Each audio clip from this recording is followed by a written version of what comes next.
Hi guys, Modish Faye here and welcome back to my channel. If you're not already subscribed, go ahead and do so now so you don't miss any more of my videos. In today's video, I'm going to be comparing two different barefoot shoes, Groundies and VivioBarefoot. As you guys can probably see behind me, I have a lot of shoes to go through. They're mostly going to be boots, but I do have one sneaker boot and then one sneaker that I'm going to briefly mention, but for the most part, these are going to be boots. Also, another note to mention, not all of these shoes are mine. I got a lot of shoes to compare because I was on the hunt for the perfect barefoot boot, and so some of these are going to be going back, but before I sent them back, I thought I would go through, show you the product, mention some features, and have you guys be able to look and decide for yourself what shoe you would want, and kind of help you solve the dilemma that I was having. So hopefully this helps some of you. So the first two boots that I'm going to be comparing is going to be the Gobi High IV or the Gobi High 4s, and they're going to be compared against the Williamsburg Groundies in the shade brown, and the Gobi High 4 is in the shade bracken. Now before I go in depth on the Gobi High 4s, I do want to mention the Gobi High 3s. I ordered them before I got these boots, and I love them a lot better than I love the Gobi High 4s. And I'll tell you why. So the only reason that I even returned the Gobi High 3s was because I got a size too small and I wanted to size up in them just because my foot had kind of spread a little bit and it was feeling a little tight. So I never wore them, so I went ahead and returned them, but I couldn't find them in a size 37 or a size 7 US, and so I decided that I was just going to try the Gobi High 4s because they looked pretty similar, and I thought that just sizing up in these would solve the issue. However, I was very wrong about that. So one of the main issues with this shoe is going to be the squeaking noise. And if you guys have done any reviews or read any reviews on this shoe, you're going to hear all about the squeaking, and I'll show you right now.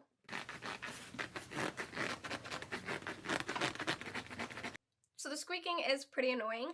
Some people have found a way around this by just lubricating where it squeaks, which is mostly in this tongue area. And other people have said that the squeaking goes away with just the natural wear of the shoe. However, I didn't have the squeaking issue at all with the Gobi High 3s, and I really liked them. Also, another difference between the Gobi High 3s and the Gobi High 4s is the color. So the bracken color on the Gobi High 4s is just a plain brown, and the bracken color on the Gobi High 3s was more of a warm chocolate brown, but it was also kind of muddled, like you had different textures in the leather, while this is just one solid color, and the other one had more different shades of brown kind of mixed in, and it made for a really nice look. So this is the bracken color, and it also comes in black. So this is the black color. Also, something else to mention is how low the sole is. So these are very flexible. They still have the padding and stuff in it from, you know, when I purchased it, and since I'm returning them, I don't want to remove these, but these are very flexible sole, and it's a very low profile sole, as you can see. So that's something that definitely differs from the Williamsburg and the Groundies, which I'll show you guys in a second, but just wanted to show you a side-by-side of the bracken color and the black color of the Gobi High 4s. Also, just wanted to mention that the squeaking was not as apparent in the black. It was mostly in the brown that I noticed that there was a lot of squeaking. Maybe it's just the leather that they used, but this one, I don't know if you can hear, but it's not really squeaking. So it might just be the bracken color. So if you are just looking for a black, maybe you would find a lot of use and compatibility with this one. Now moving on to the Williamsburg. This is in the brown shade. This is a really nice brown color. I don't know if my camera is picking it up true to color, but it is a very dark brown. It also is more of a chocolate brown, which I really like, instead of a more muted brown. Now, something to note, this is the Williamsburg in the black shade. This does not have that pebbling. It's more of a smooth finish, while this is a little bit more rugged, and I really like that, having some difference between the two. Even though you're getting two different colors, you still kind of get a different look with the brown. Now, these are lace up just like the VivioBarefoot. They don't have any squeaking. Also, in the interior, there is some fuzzy lining. I also forgot to mention that with the Gobi 4s, there isn't any fur lining at the top, and that differs from the Williamsburg. But on the inside, it does have a thermal insole that you're able to take in and out. All right, so going back to the Williamsburg, so it does have that fur on the inside, and at the bottom, there's no fur. This shoe is waterproof. The other shoe, the Gobi High 4s, are not waterproof at all. These are waterproof. Another difference between these and the Gobi High 4s is the sole of the shoe. So if you can see, this has a bit more padding. They're still very flexible, so it still flexes with your foot, but you do have a bit more padding than you do with the Gobi High 4s. These are made for both city and for rugged trails, so if you wanted to wear these to hike in, you definitely could, and you could also wear them just as some combat boots, so I really like the versatility of these a lot better. An issue that I read in the reviews was that this sole was comparable to their hiking boot sole, and I just want to say that that is not true. So this is one of Groundies' hiking boots. This is the Ontario. As you can see, they do have a similar bottom, but they are not the same. This is made for hiking and trails and rugged terrain, and it actually says that in the description, and therefore this sole is a lot thicker than this sole. So while it does have a similar shape and somewhat thickness, these are definitely thicker and have more padding than these. But that was a complaint that I did see, so I did want to mention that. But you are definitely getting more padding than you are with a Gobi High, so if that's something that you're concerned about, maybe you would want to go with them. Another thing to mention with the Groundies is that their sizing is very accurate, which is so important because I'm in the US and a lot of barefoot shoes are coming from other countries, and therefore it's really annoying to have to return things. So I read in the reviews that you should size up in these shoes, so I did. So I ended up getting a US 7. Usually I get a US 6, so I did size up and these fit perfect. I feel like there's plenty of room. And also another thing I really like about these is that the toe box doesn't look ridiculous. A lot of the toe boxes I've seen with some other barefoot shoes, it looks kind of clownish, kind of like the Gobi High 4s, but with these, it looks just like a regular shoe, but you still have enough room that your feet can naturally splay in, and I really appreciate that. So I really was happy with these, and to be honest, I think I'm just a Groundies barefoot kind of girl. I love the brand. Every shoe I've gotten from them I've loved, and if you follow their sizing according to the reviews and according to their suggestions on their website, you're going to get the right fit. At least I found that true for me. So between these two, obviously the Groundies wins for me, and I'm going to be returning these. So the next shoe comparison is going to be between the Groundies Ontario model in the color brown and the VivioBarefoot Magna Forest ESC in the shade Obsidian. So both of these are hiking boots. That's how they're advertised. So I'm going to start with the Ontario from Groundies. I love this shoe. I don't know if you guys can see, but I have gotten some use out of this shoe already. I really love this shoe.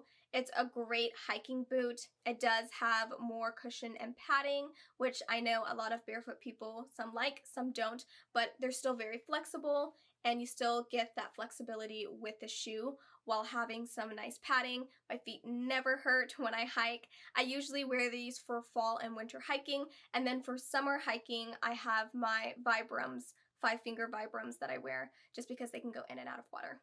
These are waterproof as well, something to note.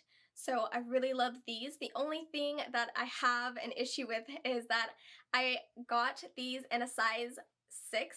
Usually in boots you want to size up with Groundies. So I got these in a size 6, a US 6, and I should have gotten a US 7. And the reviews recommended that you size up, but I thought I had super tiny feet, and I was wrong. So I wish I had sized up in these, but even without sizing up, I still find them comfortable, I still hike in them, and I still love them. Maybe in a year or two, if my feet decide to splay anymore, I might size up, but for now, these are working for me. Now, moving on to the Magna Forest ECS. These are in the shade Obsidian. I really like these. These are really good. I bought these for work and not necessarily for hiking, but a lot of the times I travel for work, so it is nice to have a shoe that can work for work, but also work for hiking, so I don't have to bring multiple pairs of shoes.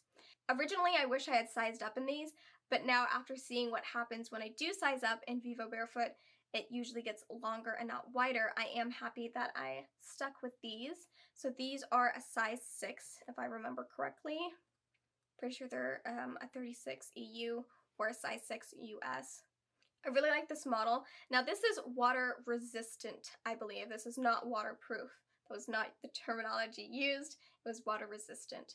This is really nice. I like all the features on this. I also like that it's a sock-like kind of material at the top. It's really easy to slip in and out of these, which I really appreciate, especially since I like to sometimes go barefoot when I'm hiking.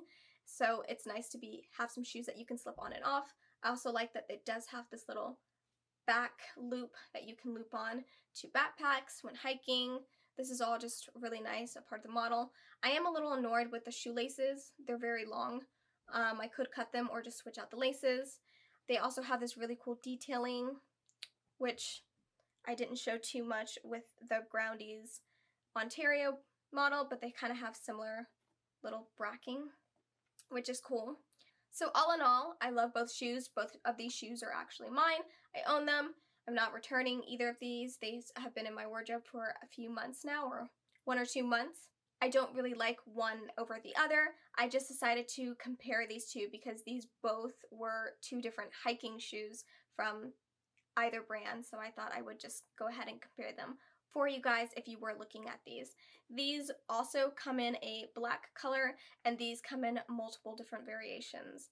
And I'm going to have all these shoes linked down below so you guys can check them out for yourselves. The last 2 shoes that I want to mention are both from Groundies, and they are not boots. One is like a sneaker boot, one is a sneaker, but I just wanted to give them an honorable mention because I felt like they would kind of go with this video, and I had them, so let's get started. So this first one is the Manhattan from Groundies. Now this does not have the wide toe box. This has more of a narrow fit, but I find this to be so comfortable and I don't feel like my toes are being squished. So it says narrow, but my toes splay probably the most in these shoes than any of the other ones. These honestly don't touch the side at all, so I really like it, and also it gives you more of a nicer, sleek look. I really love these shoes. I wear them a lot, mostly wear them in the fall time, but sometimes they get used in the winter and summer. The reason why I wanted to mention the Manhattans from Groundies was because a lot of people compared the sole on their sneakers to the sole on the Williamsburg and how they weren't alike. So yes, the sole on the sneaker is definitely more low profile. I don't know if it's more flexible, but it's definitely more low profile. You're gonna feel it a little bit more.